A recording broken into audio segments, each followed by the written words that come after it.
Olá, paz e bem. Estamos aqui com o nosso bate-papo católico, né?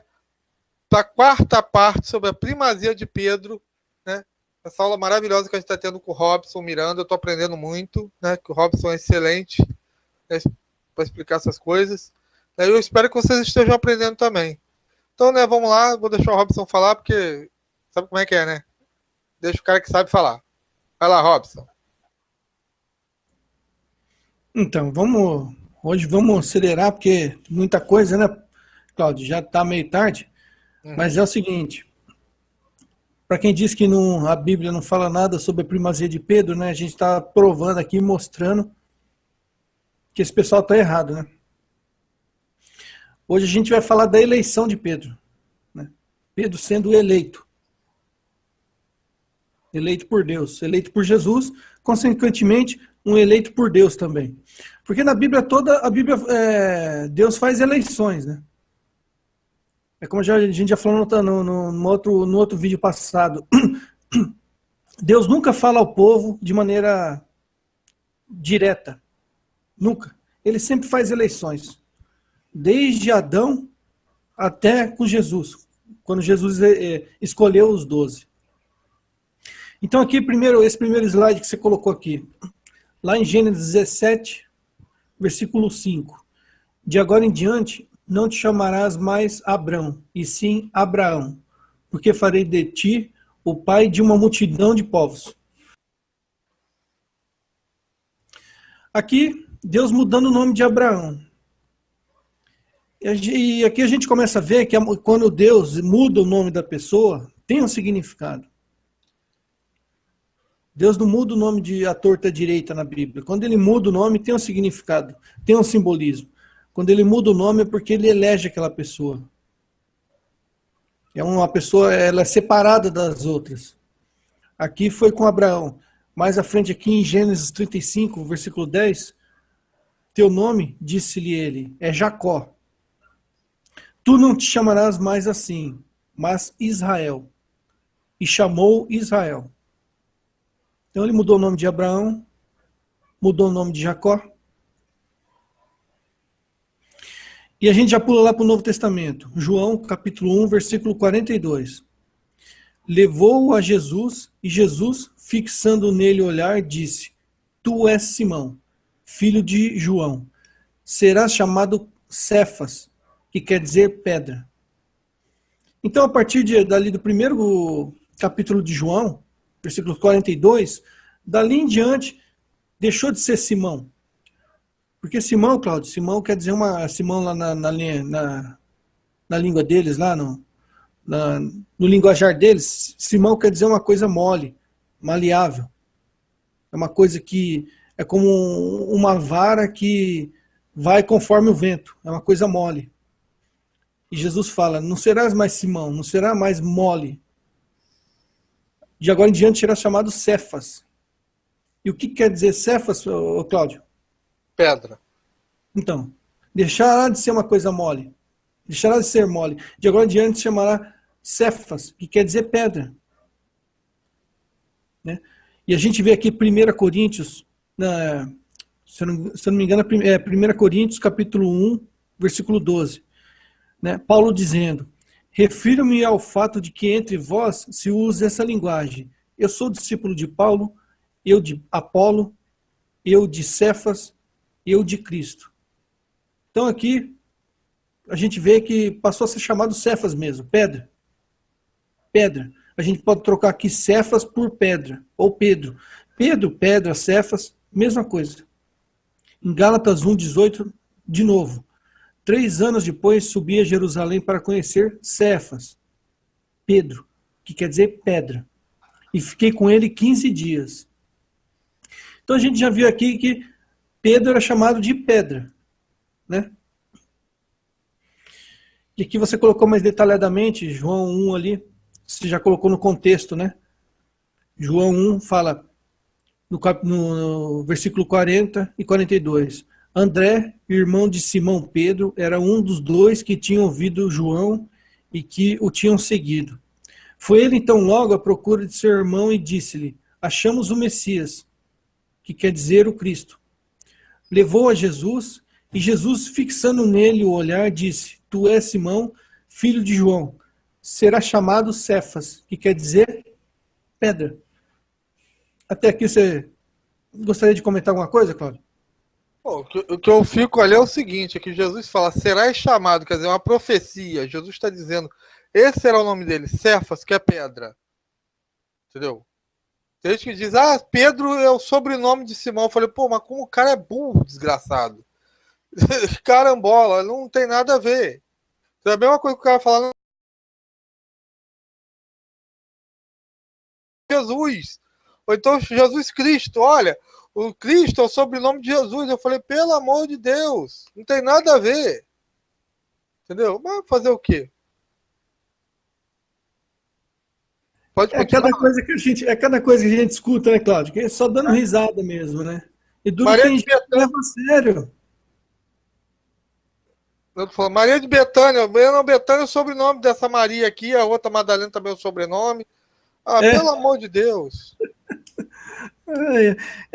tem coisa que a gente ouve assim, mas tem gente que leva a sério. A gente dá risada, mas tem muita gente que leva a sério. A gente vê pastor falando isso. Entendeu? Quando, por exemplo, a gente fala da mudança de nome, né? Muitos protestantes vêm e falam, não, mas se for assim, então mudar o nome de Saulo também foi mudado, de Saulo para Paulo. Eles vêm com esse argumento.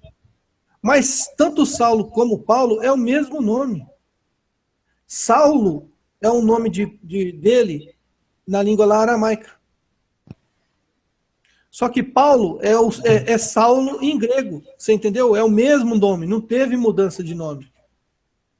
Da mesma forma que Pedro em aramaico é Cefas, em português é Pedro. Em grego vai ser Petros. É o mesmo nome, só que como é falado numa língua diferente, eles querem empurrar para a gente que Saulo teve o nome mudado também. Você acredita? Fica também a ler o significado latino. Porque Saulo, em aramaico, ele quer dizer o desejado. E Paulo, em latim, é o pequeno. Então, o sentido ali também de Paulo é dizer que ele é o menor dos apóstolos. Entendeu? Fica esse sentido também. Entendeu? Entre Saulo e Paulo. E outra coisa, Paulo escolheu mudar o nome dele. Pedro não, Jesus mudou o nome dele. Mas é isso que eu estou querendo dizer. Ele não mudou. É Saulo, em aramaico é Saulo. Entendeu? Em grego é Paulo, é o mesmo nome. E tem um detalhe técnico, que, por exemplo, João, né? João Evangelista. Jesus chama ele de Boanerges. Mas alguém chama ele de Boanerges na Bíblia? Como Simão, que virou Pedro? Que todo mundo chama de Cefas? Então, e Entendeu? Boanerges, tanto para o João, se não me engano, foi para o João e para o irmão dele, né? É um apelido. É só naquele momento que eles foram chamados de Boanerges. Depois, no restante da Bíblia, continuou sendo João, né? Um apelido. As pessoas têm que distinguir. No caso de Pedro, não. Pedro se chamava Simão. Mudou para Pedro. É uma coisa totalmente diferente da outra.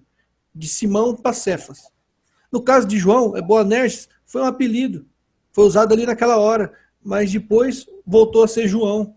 No caso de Paulo, a mesma coisa. Ele era Saulo, mas foi chamado de Paulo por uma questão de tradução ali. Não traduzir, porque nome não traduz. Mas é uma forma de transliterar o nome. Né? Do aramaico Saulo para o grego Paulo. Trocar o nome mesmo, né, Cláudio? Só trocou de Pedro. Jesus, o nome mesmo que Jesus trocou e ficou foi Pedro, que todo mundo chamou, passou ele a chamar de Cefas. Você não tem isso com Tiago, você não tem isso com João, você não tem isso com Tomé, né? Judas, né? Nenhum dos dois Judas, e por aí vai. Filipe, Natanael, todos esses cabras aí mantiveram o mesmo nome. Só Simão aderiu o nome dele Pedro. Porque tinha apelido. Tanto é que algumas listas dos apóstolos aí, quando aparece na Bíblia, chama. Eu não sei se é Bartolo. Não, acho que é Tomé. Chama Tomé de Dídimo. Fala assim, Tomé que quer dizer Dídimo. Dídimo quer dizer gêmeo. Gêmeo. Gêmeo. Então, É um apelido, é um nome, é um adjetivo. Não foi trocado o nome, entendeu? Não trocou o nome de Tomé para Dídimo. Às vezes aparece ali um outro nome, é um adjetivo, é um apelido, é uma característica, é uma transliteração do nome. No caso de trocar de nome mesmo, foi só Pedro que trocou.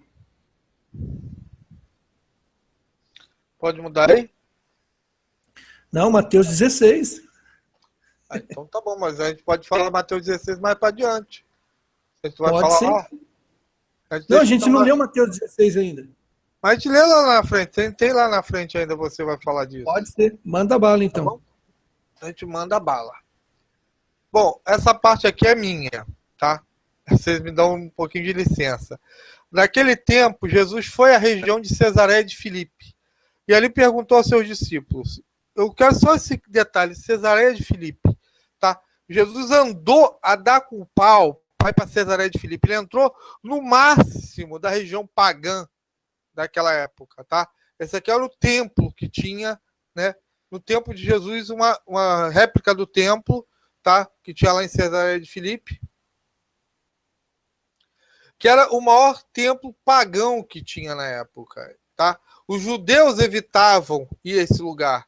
Eles chamavam aqui de as portas do inferno, né? E lá tinha quem? Tinha Pan. Ô, Cláudio, né? E você está querendo dizer que aonde Jesus pronunciou aquelas palavras lá de Mateus 16 foi naquele local ali? Exatamente, que era conhecido como as portas do inferno. Então, o contexto de Mateus 16 se dá naquele ambiente ali que você mostrou e nesse ambiente que você vai falar agora, né? Aqui, exatamente nesse local aqui, que eu espero que vocês estejam vendo aí. É bom para contextualizar, né? O Mateus 16, né? Então, o que acontece? Quando Jesus ele está lá, né? Isso, alguns estudiosos da Bíblia, né, eu peguei aqui de um pastor protestante, né, para dizer, não, isso é católico. Então, ele era o templo pagão de Pan, tá? E Pan, ele era o contrário de Jesus Cristo, né? Eles tinham certas similaridades. Pan era o deus dos bosques, dos campos e dos pastores. E Jesus diz que ele é o bom pastor. Então, ele quando está em Cesareia de Filipe, lá tinha a pedra de Pan. Ele está diante da pedra de Pan, que era chamada as portas do inferno. Vocês fiquem com isso na cabeça. Então, o que Pan pregava? Né? Pan, ele pregava, o sacrifício dele não podia ter sangue. O sacrifício de Pan, né? As pessoas não se sacrificavam, era o hedonismo, era o prazer, era o pare de sofrer. Tá? E ele tinha a pedra de Pan. Jesus foi para lá, ele andou aquilo tudo. E de frente para aquilo, ele virou-se para Pedro e falou: tu és Pedro, e sobre esta pedra, apontou para Pedro, tu és Cefas, e sobre esta Cefas, eu edificarei minha igreja em oposição à igreja de Pan. Como a igreja de Pan, ela era cheia de ídolos, né, deuses, falsos deuses, e ela era o reflexo do inferno na terra para o judeu, a igreja de Cristo tinha que ser o reflexo do céu na terra. Como foi lá Moisés quando fez o templo, né, lá, a tenda, né, os judeus fizeram como que o reflexo do céu do jeito que eles entendiam. Assim foi feita a tenda lá de Moisés. Hebreus fala isso.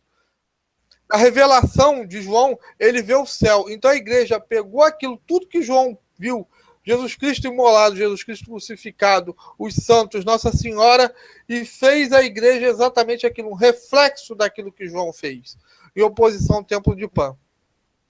Então Jesus não foi para lá à toa. Tá? Entenderam? Vocês têm que entender a geografia, o que Jesus está falando. Ele fala, as portas do inferno não prevalecerão sobre a igreja. Esse paganismo todo não prevalecerá na igreja, porque na minha igreja terão imagens de santo. É isso que Jesus está falando. Cláudio, lembrando que esse conceito de inferno, os gregos já tinham, né? Exatamente. Entendeu? E o que acontece? Uma das nascentes do rio, do mar da Galileia, ali, vinha desse templo. Ainda tinha esse detalhe, ela ainda desgraçava a água dali. Então, o novo templo de Jesus, ele ia purificar aquelas águas. Ia purificar de tal forma que até o Mar Morto ia ser sanado, né? E tal. E foi o que aconteceu. Né? O mar, que era o símbolo do tempo, né? O que é o Mar Morto? Se a gente for falar assim, né? Sem ser fisicamente. O Mar Morto era onde estavam as almas presas no cárcere, desde o tempo, né, de Adão até Jesus Cristo. E foram sanados, porque Jesus ele desce à mansão dos mortos e resgata esse povo todo. Né? Jesus fala, olha, quem vier atrás de mim vai sofrer perseguição, vai ter que carregar sua cruz. O templo de Pan falava, não, você não precisa carregar cruz nenhuma. Você não tem sacrifício de sangue. Né? Não tem nada disso. Então é essa oposição que as pessoas têm que entender. O que Jesus está falando? Por isso que quando as pessoas falam, Jesus não falou nada de imagem, nenhum apóstolo. Gente, se Jesus diz que se o templo de Pan era dotado de ídolos, e a igreja tem que ser um reflexo do céu na terra, essa igreja tem que ter os santos lá dentro. Porque, como eu falei, foi assim que Moisés fez o tabernáculo, com que ele viu do céu. Salomão, a mesma coisa. O templo de Salomão era o reflexo do céu na terra. Tá? E a revelação, João, ele vê exatamente isso, o reflexo do céu na terra. Por isso que a igreja é cheia de imagens, para educar o povo, para ensinar o povo. Com muito mais verdade, com muito mais coerência do que o templo antigo. Pode falar aí. Uma coisa interessante que você falou que eu não sabia, né? Não conheço muito sobre esse Pan. Mas uma coisa interessante que você falou é que no sacrifício dele não tinha sangue. E é exatamente quando Jesus fala para Pedro que ele está indo para morrer, para se entregar, Pedro fala, não vá, Senhor, não é preciso que você vá. Né? Não é preciso que você se sacrifique, não é preciso ter sangue. Né? E Jesus volta para Pedro e fala, afasta-se de mim, Satanás. Né? Pedro estava querendo um sacrifício conforme o Pan pedia. Exatamente. E Jesus vê nisso a ação do demônio ali, né? Exatamente. Então, o Robson já percebeu a coisa que eu nem precisei explicar toda. O Robson percebeu a oposição dos tempos. Se você não tiver isso na mentalidade, meu amigo, você não vai entender essa passagem de jeito nenhum. O quão forte ela é. Jesus não andou aquilo tudo à toa. Ele não foi para Cesareia de Filipe à toa. É nessa oposição que acontece isso. Então, eu vou passar aqui para o próximo slide. Né? Agora volta o Robson a explicar. E agora lembrando, está bem explicado. Uma coisa que tem que deixar claro aqui, que a gente tem que explicar para todo mundo, Cláudio, que a gente não está lendo a Bíblia fazendo uma leitura orante, que é o que a igreja também aconselha. A leitura que a gente está fazendo aqui é uma leitura exegética, é uma leitura apologética. Então, é claro que às vezes também a gente acha ali um fundo de ensinamento, né, espiritual. Mas o nosso foco aqui está sendo apologética. É uma análise, como alguns dizem, uma análise histórico-crítica, é uma exegese apologética. Então, por isso que sempre a gente analisa o texto aqui, às vezes a gente analisa o texto de forma fria, nem sempre de forma espiritual, né? Porque a gente está fazendo uma exegese apologética. Então, Mateus 16. Mateus 16, do 13 ao 20, fala o seguinte: chegamos, enfim, a Mateus 16. Muita gente fala que a gente baseia a nossa primazia petrina em cima dessa passagem. Eu já disse que eu não concordo com isso, embora essa passagem corrobora. Mas não é somente em cima dessa passagem. Para mim, muito mais, além dessa passagem aqui, está João 21, né? Uhum. Cláudio, acho que você mudou a tela. Sumiu o slide e entrou documento de texto. Espera aí. É que às vezes acontece isso. Uhum. Apareceu aí? Não. É que Não. eu não posso tirar do do slide, Eu cara. acho que ali você tem que clicar. Acho que você tem que clicar compartilhar ali agora e compartilha. Eu sei, mas eu tô falando que eu não posso tirar do slide para ver aqui no Hangout você, entendeu? Se eu faço isso, Sim. eu perco. Mas a gente espera, ao vivo acontece tudo, entendeu? Não tem problema. Então, eu espero que vocês falem a nossa aí e tal. A gente espera que as pessoas tenham essa visão, né? Tá, já tá aparecendo, né? Agora tá. Agora. Também tá.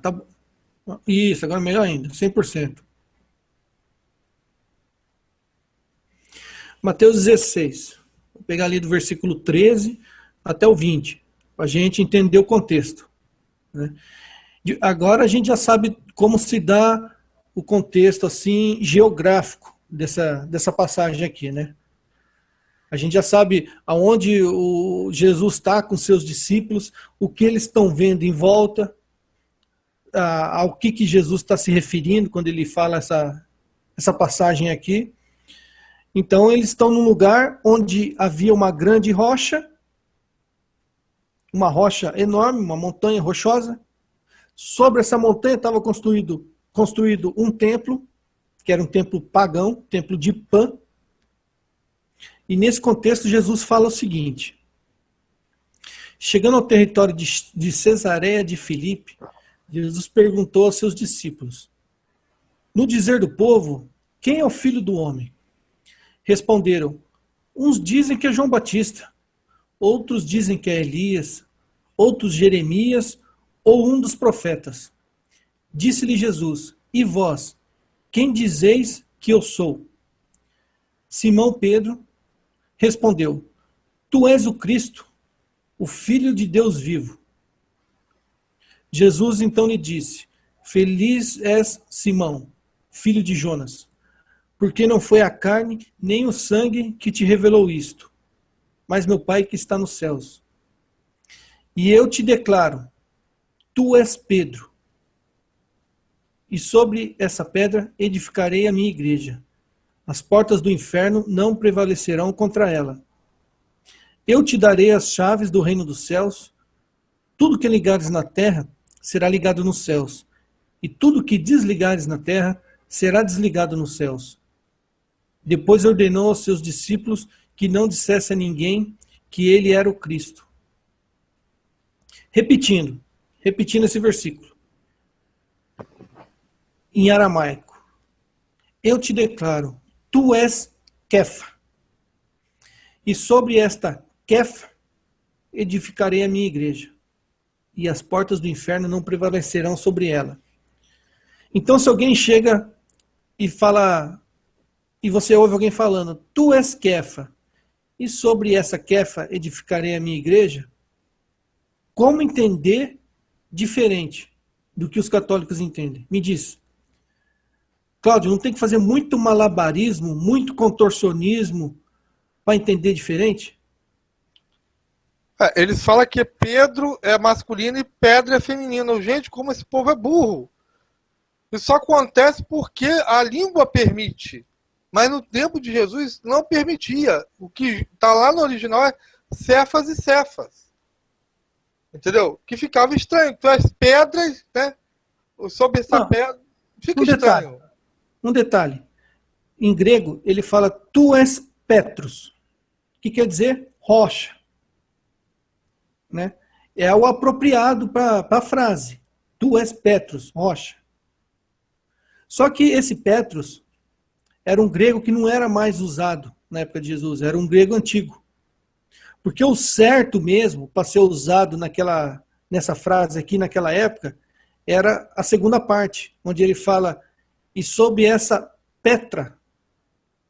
O certo para ser usado nessa frase era Petra, que era o grego, se eu não me engano, acho que o grego koiné, que era usado na época. Só que não tinha como usar Petra para se referir a Pedro, porque senão ia ficar o feminino, você entendeu? Então Petra tá certo. Só que para Pedro não dava para colocar Petra. Por uma questão de lógica. Tanto em grego, como em latim, e como português, a dificuldade seria a mesma. Pedra é feminino, Pedro é masculino. Por isso que teve que usar essas duas palavras. Uma masculina para se referir a Pedro e uma feminina para se referir à pedra. Interessante que eles falam o seguinte. Eles falam que a pedra, nessa frase, se refere a Jesus. Jesus está falando dele mesmo. O interessante, quando Jesus fala sobre essa pedra, ele usa a palavra Petra, que quer dizer o quê? Pedrinha, pedra arremessada. Então ele usa uma palavra forte para Pedro, que é Petros, que quer dizer rocha firme, para Pedro, mas quando ele se refere a ele vai usar a palavra pedrinha, uma pedrinha lançada. Faz sentido isso? Se referir a Pedro como rocha firme e se referir a ele mesmo como pedrinha. Não faz sentido isso, né, Cláudio? Exatamente. Esse slide que você preparou para nós? Tá aí, ó. Esse aí, tá vendo? Esse aí? Sim. Então, o que eu estou falando aqui é o seguinte: a pedra angular na igreja, como eu já falei até no vídeo passado, a pedra angular é aquela pedra que todas as outras pedras se ajuntam a ela. Ela é planejada antes de tudo. Entendeu? Como é na igreja, que você tem a pedra angular aqui em cima. Ela não está lá embaixo. Isso acontece na igreja católica. Por quê? Porque Cristo está acima de tudo. Agora, pedra inaugural é Pedro. Então, o que acontece? Falta ao protestante curso de pedreiro. Além de saber aramaico. O cara não sabe o que é pedra angular, não sabe o que é pedra inaugural, não sabe o que é... Porra, vai fazer curso de pedreiro, carambola. Né? Então, o que acontece? Jesus, quando ele é referido, é tido como pedra angular. Pedra angular e pedra inaugural são coisas completamente diferentes. Às vezes uma pedra angular pode ser uma pedra inaugural? Pode. Mas nem sempre. Nesse caso aqui, não. Tá bom? Você pode botar a pedra, a primeira pedra, mas você tem que estar planejado, antes de tudo, a pedra angular.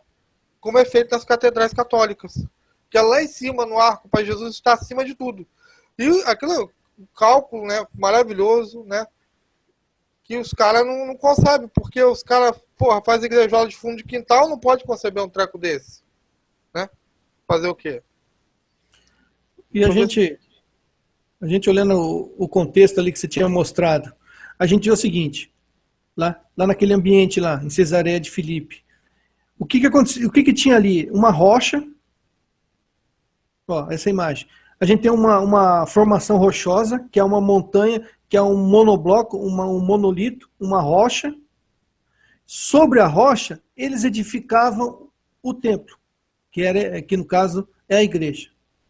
Então o que acontece? Pedro é essa rocha. Pedro não é a igreja. Nesse texto aqui de Mateus 16, Pedro é uma rocha fora da igreja, ele está sendo ali. Ele não é sequer uma rocha usada para a construção da igreja. Ele é uma rocha sobre a qual Jesus vai edificar a igreja. Então, se a gente for analisar se Jesus estivesse se referindo a ele mesmo, ele ia estar falando mais ou menos assim: eu sou a rocha e sobre mim eu vou me edificar. Não faz sentido. Pedro é a rocha. E sobre Pedro, quer dizer, em cima de Pedro, Jesus vai edificar a igreja dele. Para entender isso, a gente tem que ver aquela passagem lá onde Jesus conta a história lá da casa edificada sobre a areia. Jesus fala, se edificar uma casa sobre a areia, vai cair. Agora, se edificar uma casa sobre a rocha, vai resistir. É isso que Jesus está falando. É sobre Pedro. Jesus não está falando que Pedro é a pedra ali, onde ele vai começar a construir a igreja. Não. Pedro é uma pedra embaixo. Tem aquele desenho lá que a gente costuma usar, né? Aulinha para crente lá. Pedro é uma rocha embaixo, uma rocha resistente, onde sobre ele vai ser construída a igreja. Entendeu? E um negócio que vale a pena lembrar.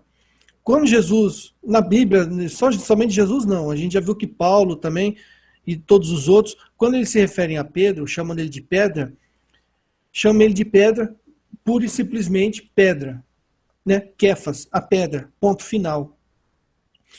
Quando eles vão fazer uma analogia com Jesus, sendo Jesus a pedra, eles usam um acréscimo. Eles nunca na Bíblia, Jesus é chamado de pedra, pura e simplesmente. Jesus é pedra. Sempre vem de um acréscimo.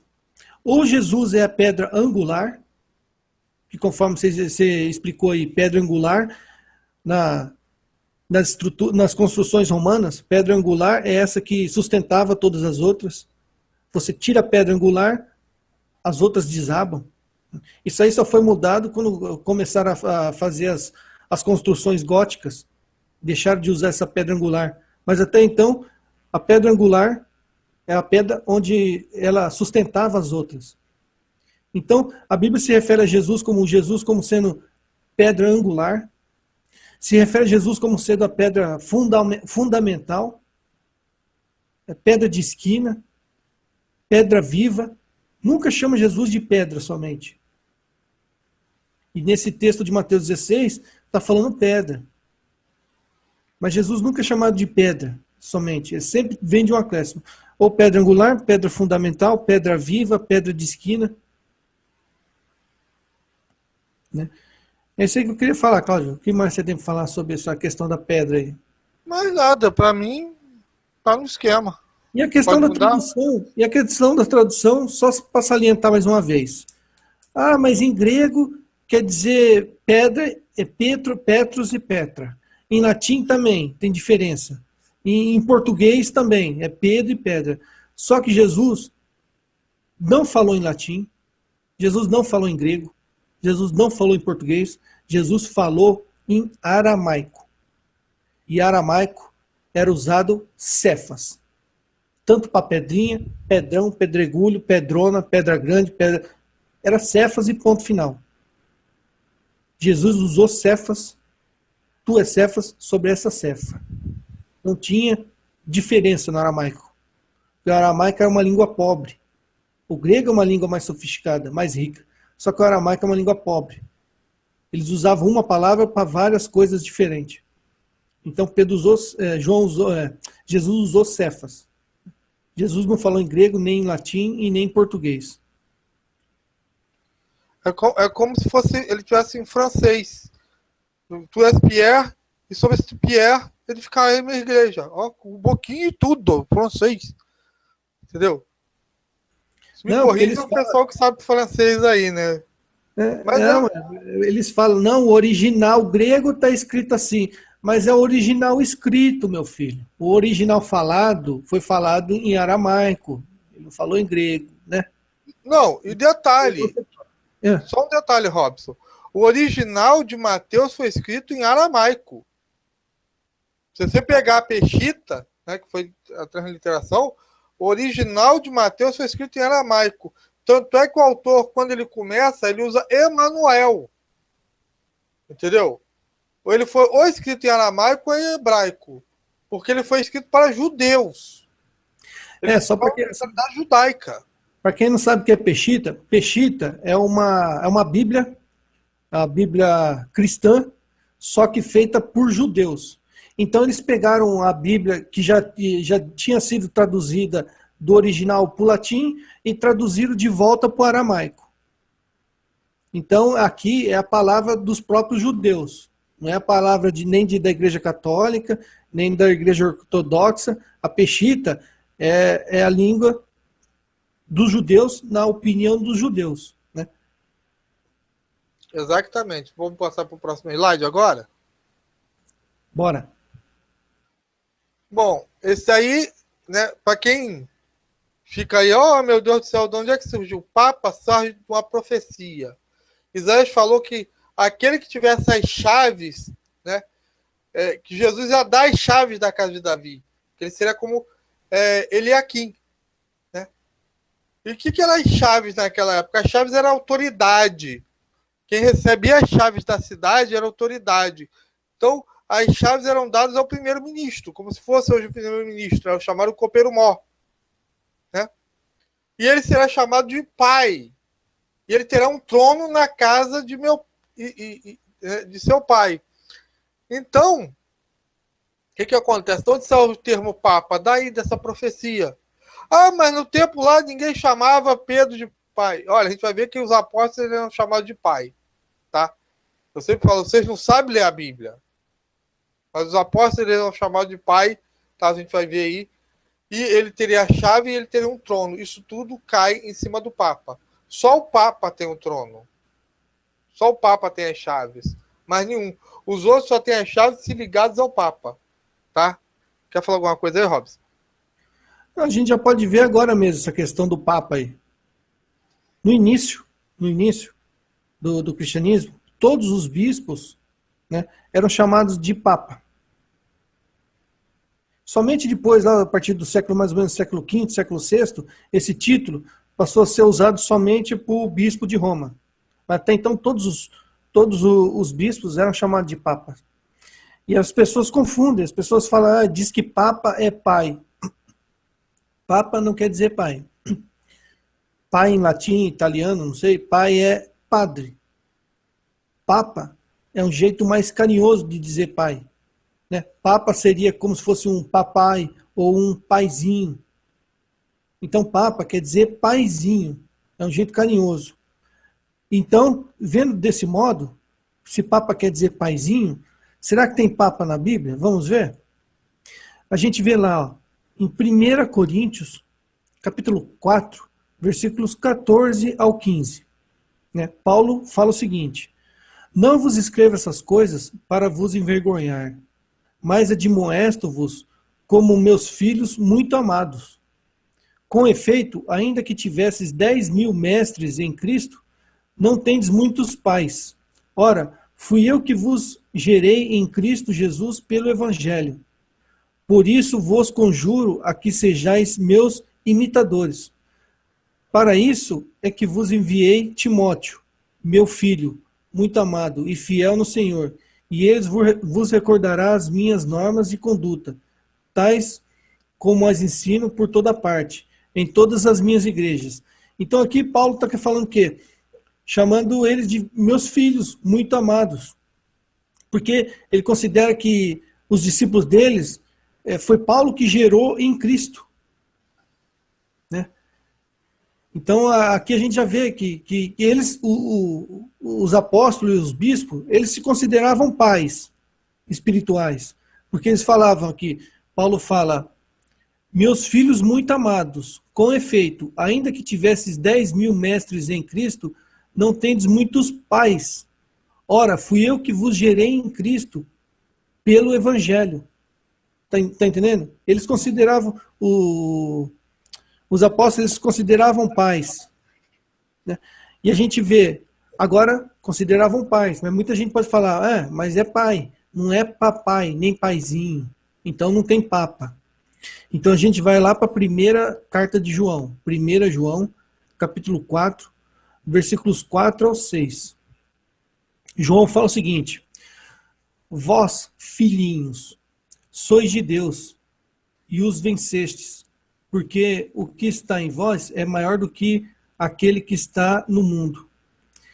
Eles são do mundo, é por isso que falam segundo o mundo, e o mundo não os ouve. Nós, porém, somos de Deus. Quem conhece a Deus, ouve-nos.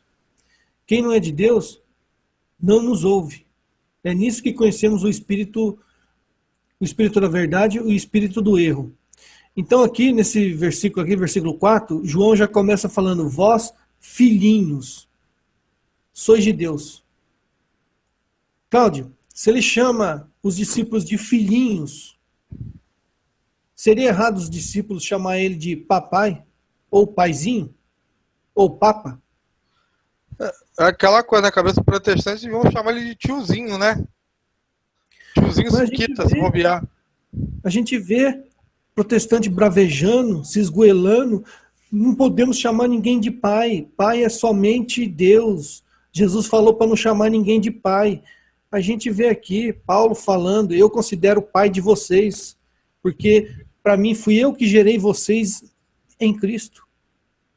E João falando, chamando eles de filhinhos. Tem uma outra passagem que também Paulo chama de filhinhos, eu acho que eu me perdi aqui, eu não sei onde que está. Mas tem uma outra passagem também que Paulo chama os discípulos, para quem ele está escrevendo, de filhinhos. Ora, se há filhinhos, há paizinhos. É uma forma carinhosa.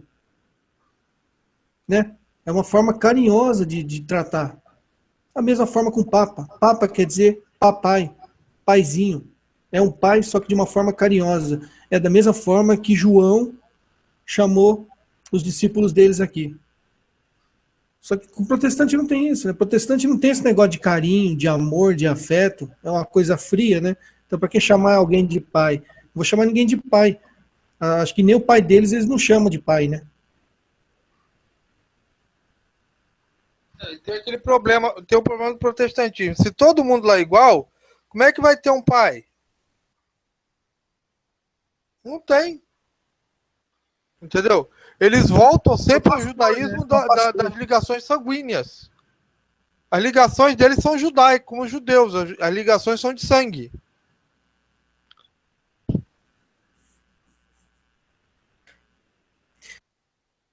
Então a gente já viu aqui, né, em João, tem mais uma passagem também que Paulo fala, só que eu não lembro, então dá para me citar aqui, mas 1 João, capítulo 4, versículo 4.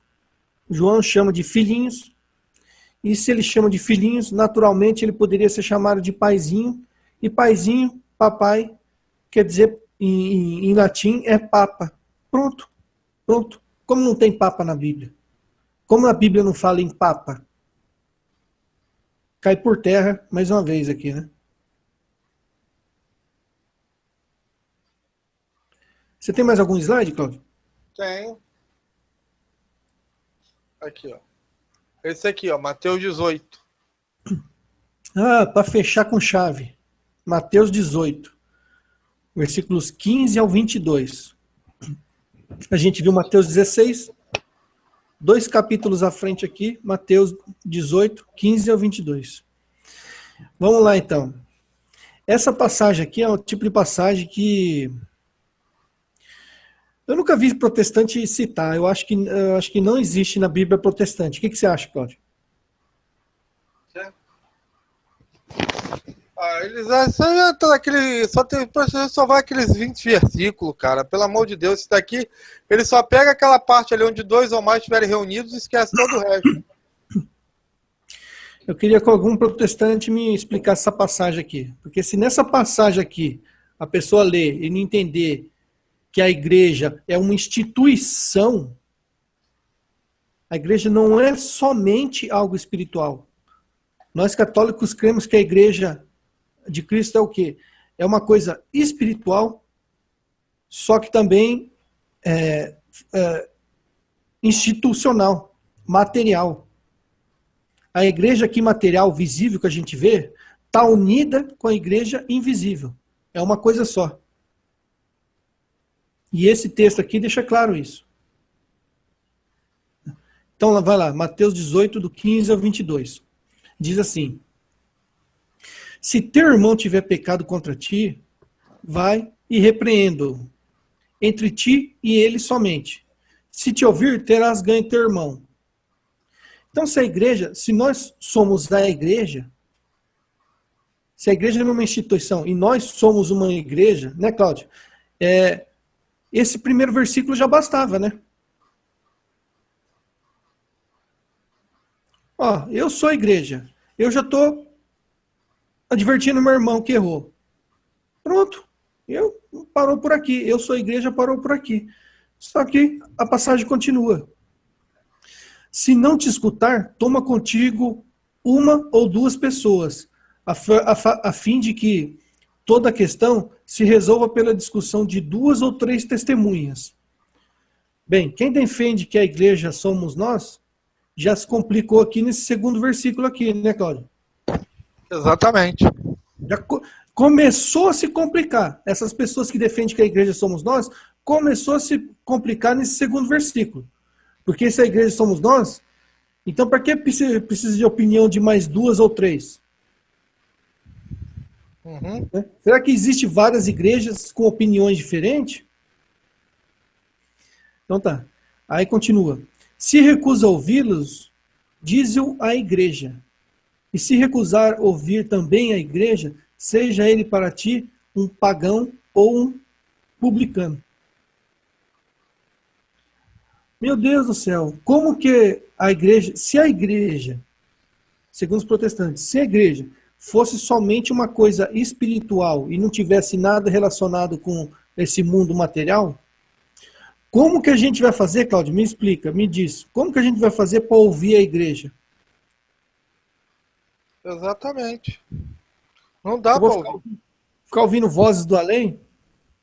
Eu já falei, protestantismo é que nem o Chico Xavier. Conversa com si mesmo e anota o recado. Aqui está falando, se recusa a ouvir a igreja. Ouvir a igreja, logicamente aqui está dizendo, é o colégio apostólico. É o sagrado magistério. É a infalibilidade que Jesus prometeu para o sagrado magistério da igreja. Se não ouvir a igreja, seja para ti um pagão ou um publicano. O que é um pagão? O pagão é uma pessoa que não tem nada a ver com a religião nossa, no caso aqui de Jesus. Jesus está falando, seja um pagão, quer dizer, seja uma pessoa que não tem nada a ver com o cristianismo nosso aqui. Ou um publicano. O que era um publicano, Cláudio, naquela época? Publicano era um judeu que tinha traído o seu povo. Publicano é um judeu que trabalhava em favor do império e contra o seu povo. Ele ajudava os romanos em desfavor do seu povo judeu. É um traidor. Então aqui essa passagem está falando que esse versículo, se não ouvir a igreja, seja um pagão, alguém que não é cristão, ou um publicano, um cristão que traiu o cristianismo. E continua assim, em verdade vos digo, o que ligardes sobre a terra será ligado no céu, e tudo que desligardes sobre a terra será também desligado no céu. Cláudio, a gente ultimamente não tem ouvido muita gente falar, nossa, eu não sigo religião, religião não salva, não existe religião, o que existe é Jesus, eu não sigo religião. O que é ligar e desligar? Então, é autoridade. Não vem a ser religião? Religião não é ligar, não é religar? Religião não vem do latim religare? E aqui Jesus não está falando o que você ligar lá será ligado aqui, o que desligar lá será desligado aqui. Jesus está falando aqui, eu deixo uma religião. Primeiro ele fala, eu deixo uma igreja constituída, uma igreja instituída, e em seguida ele fala, além de ser igreja, eu deixo uma religião. Eu te deixo as chaves, né? Para quê? Para você ligar e religar. Religião, religare. Por isso que fala, o que será ligado aqui será ligado no céu. Quer dizer que é aquilo que eu te falei. A igreja tem a realidade material e ao mesmo tempo a realidade espiritual. É um corpo inteiro. Nós aqui que estamos vivos, quanto os que morreram, né, estamos unidos na mesma igreja. Aí continua assim, digo-vos ainda isto. Se 2 de vós se unirem sobre a terra para pedir, que seja o que for, segui-lo-ão de meu Pai que está nos céus. Porque onde 2 ou 3 estão reunidos em meu nome, aí estou eu no meio deles. Essa passagem eu vou deixar para você explicar, Cláudio, que você explicou esses dias de forma perfeita. Né? Esse negócio de onde 2 ou 3 estiver reunido em meu nome, eu estarei no meio deles. Bom, quem diz, né, que isso aqui, o cara já pode constituir igreja, há muito tempo os pais da igreja falam que são falsificadores do evangelho, tá bom? Por quê? Porque você está 2 ou 3 onde? Reunido dentro da igreja. Você tem que estar ligado a uma igreja. Tanto é que o próprio versículo acima fala. Entendeu? Então o que acontece? As pessoas, só pega esse aqui. Porque onde 2 ou 3 estão reunidos em meu nome, eu estou no meio deles. Que coisa linda, que coisa básica. e o resto da história. Eu já falei, olha, o protestante ele vai provar que Deus não existe na Bíblia. Vai pegar aquele passagem lá no Salmo, Deus não existe. Pronto, já provei que Deus não existe. Aí ele esquece o outro, diz o insensato. É a mesma coisa aqui. Jesus está falando desde a igreja lá de cima, onde 2 ou 3 estiverem reunidos em meu nome, eu estou no meio deles. Aonde? Na igreja. Porque é a igreja que tem o poder de ligar e desligar. Jesus, quando está falando isso, ele está falando com os discípulos. É só começar a ver lá desde o capítulo, do versículo 1. Toda a conversa que Jesus está sendo com os discípulos dele, os apóstolos ali. Ele está com os 12 ali conversando. E é esse o texto, dentro do seu contexto. Então o cara que fala isso, ele é uma besta quadrada, que negócio de 2 ou mais, 3 reunidos. Ele ignora completamente o texto acima. Entendeu? Ou ele é burro ou ele é canalha. Não tem outra definição para uma criatura dessa. Entendeu? Ele é analfabeto funcional. Então acho que isso é tudo que eu vou falar para não ficar muito longo. É bem isso aí. E porque a gente vê, se a gente vê o segundo versículo aqui, se essa passagem onde 2 ou 3 estiver reunidos, estarem no meio deles, vale para todas as pessoas, esse, já entra em contradição com o segundo versículo. O segundo versículo aqui tem 3 testemunhas e mais um outro. São 4 pessoas. E as 4 ali não conseguiu resolver. Foi preciso levar para a igreja. Onde 2 ou 3 estiverem reunidos, Jesus está falando do magistério. Vós, onde 2 ou 3 de vocês aqui que eu estou falando, meus apóstolos, onde vocês estiverem reunidos, estarei no meio de vocês. E para variar, né? Então, quem foi que se aproximou de Jesus e falou? Para variar. Então Pedro se aproximou de Jesus e disse: Senhor, quantas vezes devo perdoar a meu irmão quando ele pecar contra mim? Até 7 vezes. Até 7 vezes? Respondeu Jesus: Não, te digo até 7 vezes. Não te digo até 7 vezes, mas até 70 vezes 7. Aqui já entra naquela questão dos números na Bíblia, né? Os números aqui são, na Bíblia tem todo um simbolismo, né? No caso, 7 simboliza a perfeição. 70 vezes 7, então quer dizer que é perdoar de forma perfeita. Só que Jesus deu a chave para a igreja perdoar, mas é Pedro que toma a iniciativa e fala: mas e eu? Como que eu vou perdoar? E Pedro vê ali que ele que vai ser o cabeça da igreja, né? Então, para mim já está de bom tamanho, Cláudio. Aqui, né, eu botei esses grafites aqui lá nas catacumbas, que também os protestantes pulam isso aqui, né? Então você lê lá em aramaico, grego, latim, né? Pedro, príncipe dos apóstolos, Pedro, chefe dos apóstolos, Pedro foi para Roma, o Cristo, o Senhor, o Altíssimo, Jesus, nosso Deus, né?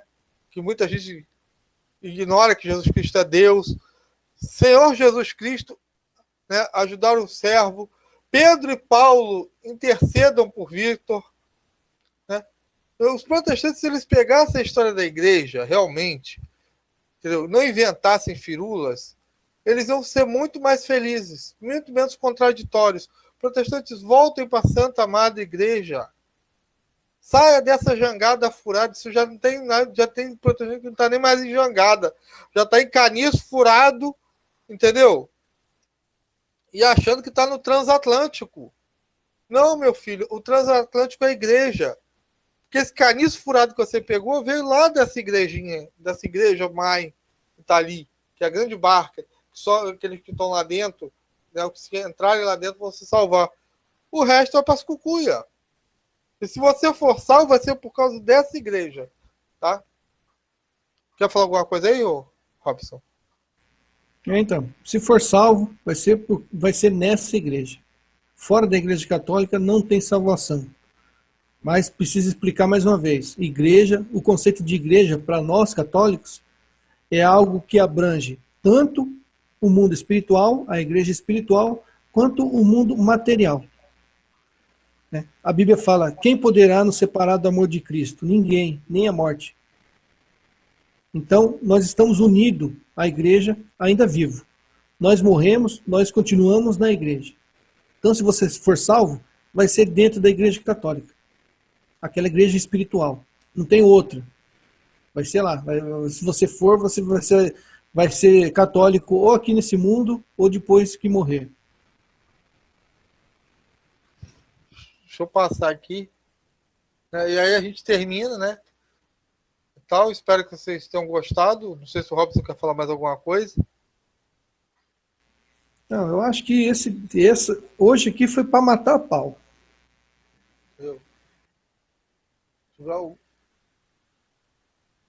Entendeu?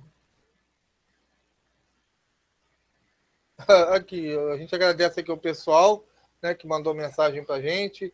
O Léo Araújo falou que esse canal é um achado, paz e bem, né? O Simplício falou que foi uma bela aula. O Jefferson Teixeira, salve Maria e salve Roma, né? E eu acrescento aqui também, salve Jesus Cristo, né? Nosso Senhor, nosso irmão. Pediram para a gente fazer um vídeo sobre 2 Coríntios, capítulo 11, versículo 14. A gente vai fazer isso outro dia, se Deus quiser, né? E que o Jefferson falou que a gente ainda vai fundir os neurônios dos protestantes. É muita informação para a cabecinha deles, é possível mesmo, né? E teve um outro aqui que botou um treco aqui sobre o evangelho aí, que acharam aí lá na Turquia. Aqui se exploda, não está trazendo novidade nenhuma. Outro dia eu até faço um vídeo explicando essa bodega aí, para não ficar muito longo. A gente agradece a toda, né, a participação de vocês, né? Antes de eu terminar, eu vou passar para o Robson. Então, a gente tem mais material que a gente vai voltar a estudar aqui, né? E é mais ou menos isso mesmo, a gente está estudando, está fazendo uma exegese, a gente não está fazendo uma leitura orante, como a igreja ensina, a gente está fazendo uma leitura exegética, apologética, católica, né? E a gente vai ter mais ainda material para estudar aqui no canal do Cláudio. Muito obrigado, Cláudio, fica com Deus aí. Muito obrigado para todo mundo que acompanhou a gente. Também, muito obrigado, gente. Paz e bem para todo mundo e até a próxima. Amém.